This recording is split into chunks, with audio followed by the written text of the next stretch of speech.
Education with Shantanu চ্যানেলে তোমাদের সকলকে স্বাগত জানাই। আজকে আমার আলোচ্য বিষয় প্রথম পর্যায়ক্রমিক মূল্যায়ন 2026-এর ষষ্ঠ শ্রেণীর ভূগোল, যেখানে আমাদের পরীক্ষা হতে চলেছে 30 নম্বরের, সময় থাকছে কিন্তু 60 মিনিট অর্থাৎ 1 ঘন্টা। প্রথম পর্যায়ক্রমিক মূল্যায়ন সিসি পদ্ধতি অনুসরণ করে প্রশ্নপত্রটি তৈরি করা হয়েছে। সঠিক উত্তরটি বেছে নিয়ে লেখো, যেখানে 5টি প্রশ্ন থাকছে। 5 নম্বর, সৌরজগতের যে গ্রহটি পূর্ব থেকে পশ্চিমে আবর্তন করে সেটি হলো শুক্র, মঙ্গল, বুধ, পৃথিবী। উত্তর হবে শুক্র। যে গ্রিক পণ্ডিত প্রথম পৃথিবীর গোলাকৃতির কথা বলেছিলেন তিনি হলেন অ্যারিস্টটল, এরাটোস্থেনিস, প্লেটো না কোপার্নিকাস? উত্তর হবে এরাটোস্থেনিস। অক্ষরেখাগুলির মধ্যে সবচেয়ে বড় অক্ষরেখাটির নাম হলো নিরক্ষরেখা, কর্কটক্রান্তি রেখা, মকরক্রান্তি রেখা, সুমেরুবৃত্ত রেখা। উত্তর হবে নিরক্ষরেখা। ভারতের মূল ভূখণ্ডের দক্ষিণতম বিন্দুটি হলো ইন্দিরা কল, ইন্দিরা পয়েন্ট, কন্যাকুমারিকা না দীঘা? উত্তর হবে কন্যাকুমারিকা। ভারতের বৃহত্তম রাজ্যটি হলো মধ্যপ্রদেশ, গোয়া, পশ্চিমবঙ্গ, রাজস্থান। উত্তর হবে রাজস্থান। শূন্যস্থান পূরণ করে, যেখানে 5টি জন্য থাকছে কিন্তু 5 নম্বর। ইসরো এর সম্পূর্ণ নাম লেখো Indian Space Research Organisation. Titan শনি গ্রহের উপগ্রহ। পৃথিবীর পরিধি প্রায় 4000 কিমি। শিবালিক ও হিমালয়ের মাঝে সংকীর্ণ উপত্যকাটাকে দুন বলা হয়। পৃথিবীর নিরক্ষীয় ব্যাস ও মেরু ব্যাসের পার্থক্য 43 কিমি। 3 দাগে বলেছে 2 এক কথায় উত্তর দাও, যেখানে 5টি প্রশ্ন থাকছে। 5 নম্বর, উপসাগর কাকে বলে?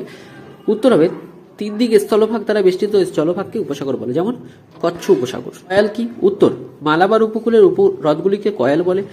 কারাকোরাম পর্বতের সর্বোচ্চ শৃঙ্গের নাম কি? উত্তর, K2 বা মাউন্ট গডউইন অস্টিন। কোন গ্রহে মিথেন গ্যাসের পরিমাণ সবথেকে বেশি? ইউরেনাস গ্রহের বায়ুমণ্ডলে মিথেন গ্যাসের পরিমাণ সবথেকে বেশি। নীহারিকা কাকে বলে? মহাবিশ্ব সৃষ্টির সময় যে অসংখ্য ধূলিকণা ও গ্যাসের মহাজাগতিক মেঘ তৈরি হয় তাকে নীহারিকা বলে। যে কোনো 2টি প্রশ্ন উত্তর দাও, যেখানে 2টি প্রশ্ন থাকছে। 4 নম্বর, তারাদের মিটমিট করতে দেখা যায় কেন বা মিটমিট করে জ্বলতে দেখা যায় কেন? একই কিন্তু প্রশ্নপত্র, তোমরা কিন্তু পরীক্ষায় ঘাবড়ে যাবে না। তারা থেকে আসা আলো যখন মহাশূন্য থেকে পৃথিবীর বায়ুমণ্ডলের মধ্যে প্রবেশ করে তখন বায়ুমণ্ডলের বিভিন্ন স্তর ভেদ করে আমাদের চোখে আসে। এই ঘন ঘন প্রতিসরণের ফলে তারার আলো কখনো বাড়ে আবার কখনো কমে, তাই আমাদের মনে হয় তারা মিটমিট করছে। ভূগোলক কাকে বলে? ভূগোলক হলো পৃথিবীর একটি ছোট ও গোলাকৃতির মডেল, যার উপর মহাদেশ, মহাসাগর, দেশ, পর্বত, নদী ইত্যাদির সঠিক অবস্থান ও আকৃতি দেখানো হয়, ঠিক যেমন পৃথিবীর আসল আকৃতি।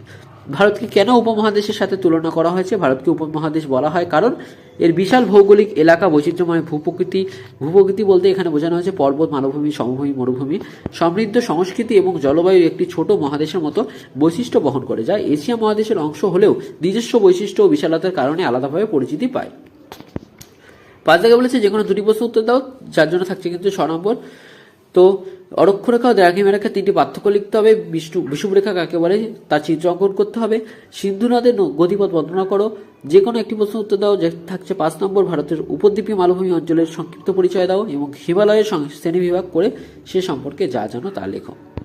তো এই ছিল ষষ্ঠ শ্রেণী পরীক্ষার্থী বন্ধুদের জন্য ভূগোল বিষয়ে নমুনা প্রশ্নপত্র এবং সাথে তার উত্তর। প্রশ্নপত্রটি তোমাদের কেমন লাগলো তা কিন্তু অবশ্যই জানাবে। চ্যানেল নতুন হলে কিন্তু চ্যানেলটিকে অবশ্যই সাবস্ক্রাইব করে দেবে এবং প্লেলিস্ট চেক করে কিন্তু তোমরা অন্যান্য ভিডিওগুলো কিন্তু দেখে নিতে পারো।